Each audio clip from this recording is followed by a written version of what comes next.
فوجی خواتین آج بھی جنسی ہراسانی کا شکار ہیں۔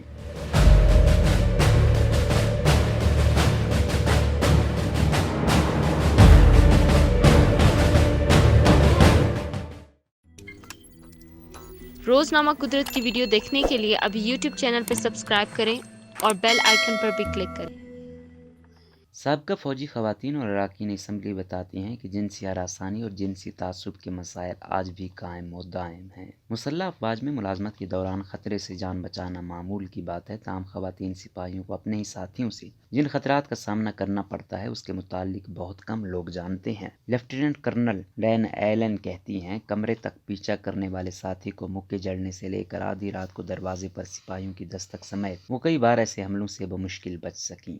مبینہ امتیازی سلوک کے سبب مستعفی ہونے والی لیفٹیننٹ کرنل ایلن زین پر زور دیتے ہوئے ماضی کے واقعات یاد کرتی ہیں کہ کیسے 21 سال کی عمر میں جب ان کی تعیناتی ہوئی تو بار سے نکلتے ہوئے ایک سینئر مرد آفیسر نے مبینہ طور پر ان کا تعاقب کیا۔ 3 دہائی پر پھیلی اپنی طویل مدت ملازمت کا بیشتر حصہ انٹیلی جنس کے شعبے میں گزارنے والی سابقہ آفیسر انڈیپینڈنٹ کو بتاتی ہیں کہ وہ بار میں نہایت مستقل مزاجی سے آتا۔ میں نے اس سے معذرت چاہی لیکن اس نے تعاقب جاری رکھا۔ اس نے مجھے اپنے کمرے میں داخل ہونے سے جسمانی طور پر روکنے کی کوشش کی۔ میں کراٹے سیکھی ہوئی تھی۔ میں نے زوردار مکے سے اسے زمین پر گرا دیا اور اس سے پہلے کہ وہ اٹھتا کمرے میں داخل ہو کر اندر سے کنڈی لگا دی وہ غائب ہو گیا۔ میں نے کبھی اس کی رپٹ بھی کبھی نہیں درج کروائی۔ میں محض 18 برس کی عمر میں برطانوی ملٹری اکیڈمی سینڈہرسٹ سے تربیت حاصل کرنے والی اور تاریخ کی ایسی چند اولین خواتین میں سے ایک لیفٹیننٹ کرنل ایلن کہتی ہیں کہ ریپ اور جنسی حملوں کے الزامات پر مسلح افواج کے اندرونی طور پر خود ہی تحقیق کر سکنے کے امر نے چپ سادھنے کا کلچر پروان چڑھایا ہے اور جو متاثرین اور گواہوں کو بولنے سے روکتا ہے۔ اپنی عسکری زندگی کے متعلق پیشگی آگاہی کے نام سے کتاب لکھنے والی سابقہ آفیسر کہتی ہیں، جب 1980 کی دہائی میں انہوں نے عسکری ملازمت شروع کی تب فوج میں جنسی تعصب کسی بیماری کی طرح پھیلا ہوا تھا۔ مزید وضاحت کرتے ہوئے وہ کہتی ہیں، آہستہ آہستہ 1990 کی دہائی میں یہ مزید پیچیدہ قسم کے جنسی تعصب میں ڈھل گیا۔ میرا نہیں خیال کہ صورتحال بہتر ہو رہی ہے۔ یہ ابھی تک 1990 کی دہائی والی سطح پر کھڑی ہے۔ واقعی اس میں تب سے لے کر اب تک کوئی نمایاں تبدیلی نہیں آئی۔ لوگ اس کے خلاف ہیں اور یہ ملازمت کے قانون کے خلاف ہے، لیکن اس کے باوجود یہ گھٹیا رویہ روزمرہ زندگی کا حصہ ہے۔ لگ بھگ 25 برس کی عمر میں مردوں کے پیادہ فوجی یونٹ میں اسکائی انسٹرکٹر کے طور پر کام کرنے کے وقت کو یاد کرتے ہوئے وہ اپنے ساتھ پیش آنے والی جنسی ہراسانی کے تجربات پر بھی بات کرتی ہیں۔ اس بارے میں ان کا کہنا تھا، وہ سارا دن میرے لیے مختلف مقامات کی پیشکش کرتے رہتے۔ جب مجھے باہر جانے کی دعوت دیتے تو میں نظر انداز کر دیتی۔ پورا ہفتہ شام کے وقت میں اپنے کمرے سے باہر نہیں نکلی۔ آپ سمجھ سکتے ہیں کہ اگر میں باہر جاتی تو اپنے لیے دشواریاں پیدا کرتی۔ آخری رات میں نے کمرہ تبدیل کرنے کا فیصلہ کیا۔ مجھے شور کی آواز سے اٹھنا پڑا۔ ایک شیشے کے دروازے سے میں نے دیکھا کہ وہ میرے کمرے کے دروازے پر ٹھوکریں مار رہے تھے کہ میں باہر نکلوں، لیکن خطرے کو بھانپتے ہوئے میں نے پہلے ہی کمرہ بدل لیا تھا۔ ملٹری می ٹو موومنٹ کی ضرورت پر زور دیتے ہوئے لیفٹیننٹ کرنل ایلن کہتی ہیں، فوج معاشرے میں ایک کائنات صغری کی طرح ہے جس کے اندر تہہ در تہہ بہت سی اہم پرتیں ہیں۔ مزید کہتی ہیں، مردوں سے بری فوج پر کمزور قیادت تباہ کن ہو سکتی ہے، مسلح افواج کے باقی شعبے ہرگز ایسے نہیں۔ لیفٹیننٹ کرنل ایلن کے قول محض 8 سے 10% کی شرح کے ساتھ خواتین فوج میں ابھی تک اقلیتی گروہ ہیں اور وہ بحری اور فضائیہ کی سینئر قیادت کو خبردار کرتی ہیں کہ یہ محض کہنے کی حد تک ہے، جو مسائل کو نہایت سنجیدگی سے لیتے ہیں کیونکہ ان کے اقدامات اس کی عکاسی نہیں کرتے۔ وہ مزید کہتی ہیں کہ کئی خواتین میرے پاس آئی ہیں جنہیں جنسی ہراسانی، جنسی تعصب، جنسی حملوں اور صنفی امتیاز کا سامنا کرنا پڑا ہے۔ یہ کئی قسم کی ہیں، ریپ، منشیات کے استعمال اور ریپ کے کئی طرح کے واقعات ہیں۔ ان کے خیالات کی بات گشت اراکین اسمبلی کی باتوں میں سنائی دیتی ہے، جو ریپ اور جنسی ہراسانی کے واقعات میں سزا کی شرمناک حد تک کم شرح سے خبردار کرتی ہیں۔ انڈیپینڈنٹ کو چند سینئر افراد نے بتایا کہ جنسی تعصب اور جنسی ہراسانی پر قابو پانے کے لیے مسلح افواج میں پیش رفت نہایت سست روی کا شکار ہے اور خواتین کو اکثر فوج میں جنسی تعصب کی ثقافت اور مردانہ طاقت کے اظہار کے رویے کا سامنا کرنا پڑتا ہے۔ کراؤن پروسیکیوشن سروس کے اعداد و شمار سے ظاہر ہوتا ہے کہ 2019 اور 20 کے دوران عام سول عدالتوں میں دائر ہونے والے ریپ کیسوں میں 68% کا انجام سزا کی صورت میں ہوا، جبکہ 2019 کے دوران فوجی عدالتوں میں چلنے والے ریپ کیسز میں سزا کی شرح محض 20% رہی۔ حکومتی اعداد و شمار بتاتے ہیں کہ 2019 میں فوجی عدالتوں میں سنے گئے جنسی حملوں کے 57 کیسوں میں سے محض 17 میں سزا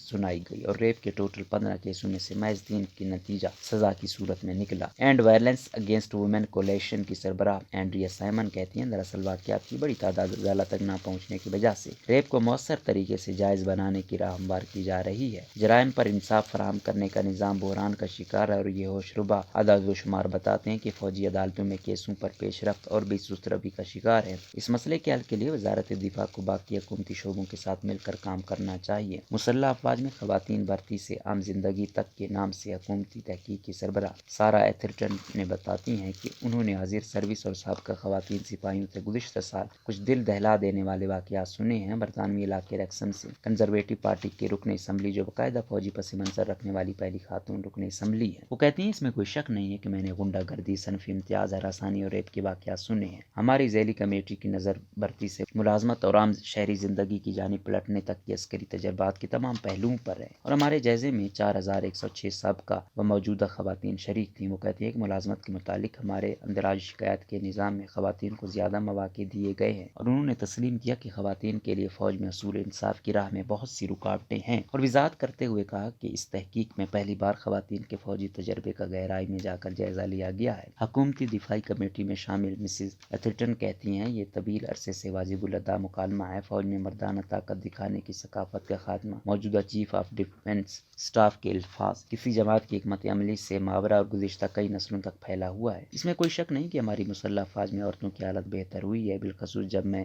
فوج میں تھی اس کی نسبت اب ماحول کہیں زیادہ بہتر ہوا ہے، تاہم اس میں کوئی شک نہیں کہ بہت کچھ کرنے کو ابھی باقی ہے۔ اگرچہ حاضر سروس ملازمین کے لیے میڈیا کے افراد یا ممبران اسمبلی سے بات چیت ممنوع ہے، لیکن ان کی تحقیق کے دوران ایسی پابندیاں اٹھا لی گئی تھیں۔ حزب اختلاف کی نمائندگی کرنے والی مسلح افراد کے وزیر اسٹیون مورگن کہتے ہیں یہ افسوسناک حقیقت ہے کہ ملازمت کے دوران خواتین کو بہت سی سنگین مشکلات سے نمٹنا پڑتا ہے۔ پورٹسمتھ سے لیبر پارٹی کے رکن اسمبلی مزید کہتی ہیں ملازمت میں خواتین بہت کم ہونے کے باوجود ملازمت کے متعلق شکایات میں ان کی تعداد بہت زیادہ ہوتی ہے، جس کے بعد انہیں ریپ اور جنسی ہراسانی کے کیسوں میں شرمناک حد تک کم سزاؤں کے سخت مرحلے سے بھی گزرنا ہوتا ہے۔ یہ محض ملازمت پیشہ افراد سے متوقع شان کے خلاف ہی نہیں، بلکہ یہ بھرتی اور ملازمت کے لیے بھی خطرے کا باعث ہے، کیونکہ اس وجہ سے کام کاج کی صلاحیتیں متاثر ہوتی ہیں۔ وہ کہتے ہیں لیبر پارٹی مسلح افواج بل کے ذریعے اس مسئلے کی حل کی کوشش کرے گی تاکہ افواج کو زیادہ سے زیادہ منفرد اور قابل اعتماد بنایا جا سکے۔ 22 برس تک مسلح افواج کا حصہ رہنے کے بعد نومبر 2019 میں کنارہ کشی اختیار کر لینے والی سیلی اورن کہتی ہیں سماجی تقریبات میں شراب کے ساتھ انہیں تھوڑی بہت چھیڑخانی بھی برداشت کرنا پڑتی تھی۔ فوج میں ماہر نفسیاتی طور پر کام کرنے والی 46 سالہ اورن کہتی ہیں کہ جنسی تعصب اس لیے پروان چڑھا کیونکہ پہلے تربیتی مشقیں ایک ہی جنس پر مشتمل گروہوں اور جتھوں کی صورت میں دی جاتی تھیں۔ وہ اپنی بات جاری رکھتی ہیں کہ نادانستہ طور پر عورت کے خلاف نفرت کے جذبات پیدا کرنے کا باعث تھا۔ مجھے خود اس سے گزرنا پڑا، لیکن شاید ہی کبھی ارادتاً ایسا ہوا ہو۔ کیا مجھے اس پر حیرت ہوئی؟ بالکل بھی نہیں۔ مسلح افواج سے یہ مخصوص نہیں ہے، بلکہ لندن کی مرکزی مارکیٹ جیسے بہت سے دیگر کاروباری مراکز میں بھی ایسے مسائل ہیں۔ وزارت دفاع کے ایک نمائندے کے بقول ہر قسم کی ہراسانی ناقابل برداشت ہے۔ مسلح افواج میں خوشگوار اور یکساں ماحول پیدا کرنے کے لیے پرعزم ہے۔ ترجمان نے مزید کہا کہ مسلح افواج بل مقدمہ چلانے والے دونوں اداروں پر ذمہ داری ڈالتا ہے کہ خطرناک جرائم کا سامنا کیسے کرنا چاہیے۔ وہ مل کر اس کی واضح حکمت عملی واضح کریں۔ یہ اس بات کو یقینی بنائیں گے کہ فیصلے کیس بائی کیس کیے جائیں تاکہ ہر جرم کے لیے انصاف کا موزوں ترین راستہ اختیار کیا جائے۔ سروس جسٹس سسٹم میں ریپ کیسز کا نسبتاً کم اندراج اور پھر ان میں سے پروسیکیوٹر تک پہنچنے والی بڑی تعداد میں سے نسبتاً سزا پر منتہج ہونے والے تھوڑے اعداد و شمار دراصل پوری تصویر سامنے لانے کے لیے ناکافی ہیں۔